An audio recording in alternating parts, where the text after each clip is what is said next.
Hello and welcome to another video. My name's Ghost Revives, and in this video we're going to be talking about the game that I've been playing now for just over 2.5 months, which is Final Fantasy XIV, and I think it's time that I give you my first impressions of the game.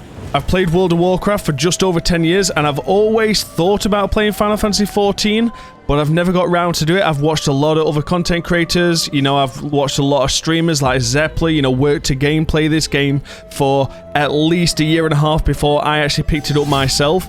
But now I've been playing it, I wanted to give you my feedback, my first impressions of the game. Since starting this game, I have done nothing but play this game. I just want to tell you right now that I think I have now something like 20 days game time in just over 2.5 months. That's how addicted I am to this game. But before the video starts, as always, if you do like content like this, I do stream over on twitch.tv/Ghost Revives as well. I'm going to be making a lot more videos on Final Fantasy XIV in the future as well, so hit that like button, subscribe for more content like this, and let's get into the video. First of all, one of my first ever streams, I got someone coming up to me in-game and offered to trade. And, from other MMOs, they like the warning signs are there. Am I getting scammed? What's going to happen right now? But this guy literally came up to me and offered me some better equipment. It saw that I'm a Sprout, which is the icon above your head if you're a new player. He literally gave me better gear than what I had in every single slot for nothing. He wanted nothing in return, and this is what this community is all about. I've been streaming this as well. I've had so many people coming in wanting to, see my experience of the game, the lore, the story. Great community, they just want to see you have a good time. They're willing to help you, which brings me to another point. Even in dungeons, I played World of Warcraft, and even if you say you are a new tank or a new healer, if you are not speed running them dungeons day one, they're either moaning, being toxic to you, and like I say, how are you supposed to learn if you've never tanked that dungeon before? But in this game, if you're a bit wary, you've never played that dungeon, maybe this is the first time you've ever healed in an MMO, you can just type in chat, this is my first time, and I guarantee, I've never had a bad experience. They will help you through it, they will tell you which way to go if you're a tank, and they will take it a little bit slower for you. And also, trials in this game, which are the big bosses in this game, even if you do wipe once or twice, there's always been someone in there that's, done this time and time again that will offer to help Sprouts, help new people. They'll be typing in chat, watch out for this, when he's casting this, do this. Everyone in this community is willing to help new players out. Definitely one of the friendliest communities that I've ever been involved with. One of the things I love about this game as well is, in other MMOs, I always felt like a sense where I had to be doing something. There was always that grind there. If you didn't grind certain dailies and weeklies and stuff like that, you felt like you was always getting behind. But I can log into this game sometimes and think, do you know what, I want to do some fishing today, I want to do some gathering, maybe I'll try a different job. Which actually brings me to another point as well. I don't know if you know, but in this game, you only need one character and you can try every single class, every single job, everything you can do on one character. Other MMOs, you want to try a different job out, you've got to play through the entire story again, so you don't get left behind with that character as well. You've got to do your dailies, your weeklies, with every single ult. Some of these games, that could mean running like the same dungeon 10 times on every single ult. That could be like nearly 100 dungeons a day just to keep up. But on this, like I say, you can try every single character, every single gathering class on one character. You want to try a different job, just click one button. You can be anywhere, you don't even need to be in town, you can just instantly be that other job. Try it out. Like I say, you've already done everything on that character already, so you haven't got to go back, you haven't got to go back and do that story again. Even though the story is great, which gets me onto the next point, which is the story in this game.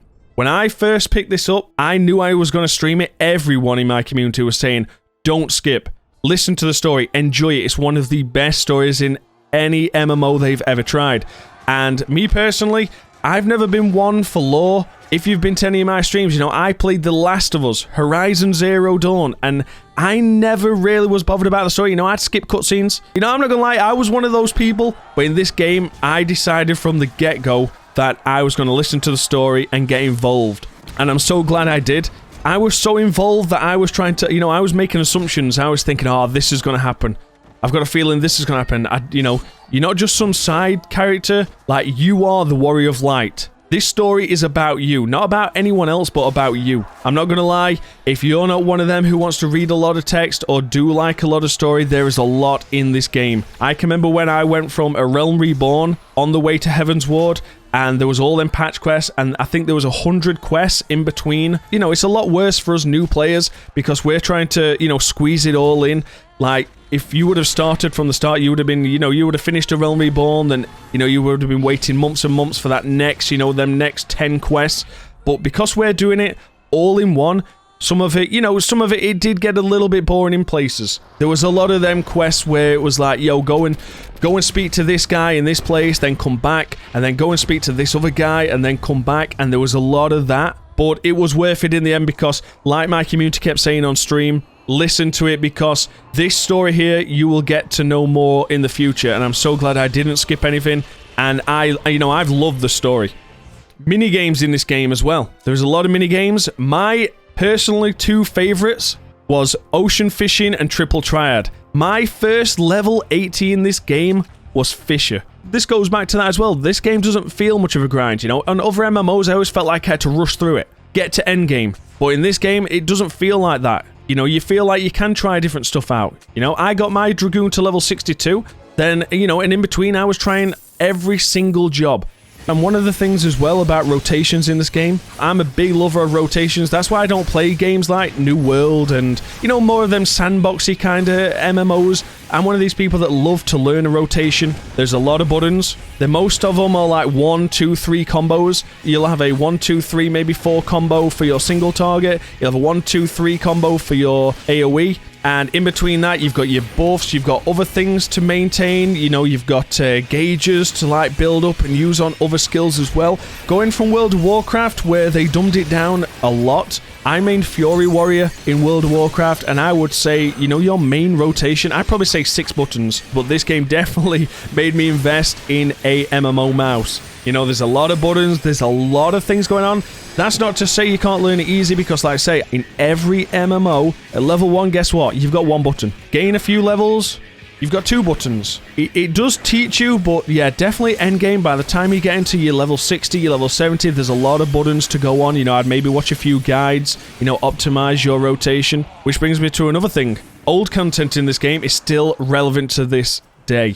What it is, basically, every single day you will get leveling roulettes. It's a great way to level. It gives you extra XP for going back and doing old content. And also, when you go into a dungeon with friends, it level syncs you down, and say one of your friends wants to start a new MMO, and you're max level, and you haven't got that option of, you know, you haven't got an ult, so you're using your main character, and you want to play with your friends, but you know for the next 5 hours, you know, you're not gaining anything, you're not going to gain anything from doing these things. Where in this game, it does a little bit different. Doing old content, you're still going to get stuff. You're still going to get tombstones to buy gear, maybe for ults, maybe for different classes. It's always offering you something. You know, maybe you've not really tried Conjure Out. Switch to it, run through some old dungeons with friends. To be honest, there's not many dungeons or trials that I really find boring. Not yet. Like I say, I've only been playing this 2.5 months. But like I say, I've been leveling all my characters, so I've been doing all the old content over and over again, and I'm still yet to get bored. But yeah, like I say, old content is still relevant in this game. I want to go over a few things that I think could do with a little bit of quality of life, you know, adjusting or something, or adding into the game what I'd like to see. One of the biggest things is sprinting. I understand you know, you want to cool down in your sprint in the open world, but going into towns where there's no enemies, like, because, you know, there'll be some times where you're going through and you need to go to the market board, you need to hand in a quest or something, and you'll sprint for literally like 3 seconds, then you've got to wait like another 30 seconds before you can sprint again, so you're literally just walking. But I would love to add it into the game because, you know, and, you know, there's been some people in my stream saying immersion. You know, I can sprint for 3 miles. So, you know, I'd like to see that added into the game, you know, definitely in the main towns anyway. Glamour. Glamour in this game is transmog. I personally, going into this game, it took a lot to get my head around how you did it. You know, I sold a lot of my stuff before I realized that if you wanted to use that item again, you had to put it in an armoire or a glamour dresser, and then make a glamour plate or something like that. I think they've made it definitely more overcomplicated than it really needs to be. I don't see why they haven't added it just like other MMOs. I just think it's a nightmare where, you know, you've got to repair your gear, then when you get something new, but you want to make it into that, you've got to go back to an inn, you've got to put it into your glamour dresser, you know, because you've only got a certain amount of space in your armory and stuff like that. I really think they should make it a lot better. I don't know personally why they haven't just made it like other MMOs where, you know, you get that piece of gear, as long as you've equipped that gear at any point in time, you know, you can use it. Like I say, I sold a lot of the stuff that I really liked because I didn't understand it at the start. So I'd sold a lot of my Dragoon gear that I really liked, so I had to go and get it again. I feel like it is, you know, a little bit overcomplicated. Right, one of the biggest things, and if you've not played this game yet, it's not a spoiler, but when you get to a place called Awakened Sands, and in fact, I used to watch videos that Zeppler did, and I can remember her talking about how much you have to go to this place called Awakened Sands. See, I didn't realize that you do get some free Aetherite, like, tickets to get to the Awakened Sands, like Vesper Bay, in your inventory, but still, I just don't, like, I wouldn't have known. I probably would have still flown all the way there, you know, over and over again. I think I'd actually done it like 20 times before someone in chat says you do realize you've got these tickets in your inventory. But even then, I still don't understand why they don't just add an Aetherite crystal there. Like, I just don't understand it. Like, I've asked my chat and some people said like, oh, it's because it's supposed to be hard to get to, you know, so enemies can't get there, or some, you know, it's supposed to be hard to get to the Awakened Sands for enemies as well. You know, no spoilers, but certain parts in the game, that doesn't work, does it? You know what I'm saying? So I just don't understand why they just don't make it 10 times simpler, add a crystal into the middle, you know, the Awakened Sands, Vesper Bay, and it just make it 10 times easier. In fact, it's probably one of the, like, it's become a meme, the Awakened Sands. Personally, I just add one. Come on, Square. Right. One of the things I would love in this game is where you have to complete everything synced first. Now, I'm one of them people that will always do it anyway. So basically, what syncing means? Synced means you've got to complete certain trials, extreme trials at the level. You've got to get a party together. You can use Duty Finder and find randoms. I consider it completing it properly. You know, I'm a level 80 samurai now, and I can go back to the any extreme in the game, like in a Realm Reborn, say, and I can solo that content. You know, go in there, slash, they're dead. And, you know, personally, I will always do everything synced first, and then if I'm grinding for the mounts, you know, I'll finish it first synced properly, and then I will unsync it with a couple of us at level 80, and just keep running it and running it and running it till I get that mount drop. But always first, I will always do it at the level it's intended. Hey, some of these trials can be a nightmare. Like, Ramu Extreme with randoms still gives me nightmares to this day. But I'm glad I did it. It was a sense of achievement, I got it done, and then I grinded it unsynced for the mounts. That's my thoughts on Final Fantasy XIV. Like I said, I've been playing for just, I think it's been about 2.5 months now. But yeah, if you did like this content, you know, maybe you've been playing for a long time, let me know in the comments your thoughts, you know, what you like, what you don't like, what you'd want added. Let me know down in the comments. Hopefully you enjoyed this video. Like I say, I'm going to be making a lot more videos like this on my journey, you know, playing more and more Final Fantasy. Like I say, I'm addicted, I'm loving it, I'm playing it on stream 4 times a week. And like I say, if you did enjoy this video, leave a like, subscribe for more content like this, and maybe come over to Twitch. You know, come and help me out. Let's run some extremes together. But thank you for watching the video. Hope you enjoyed it, and as always, stay alpha.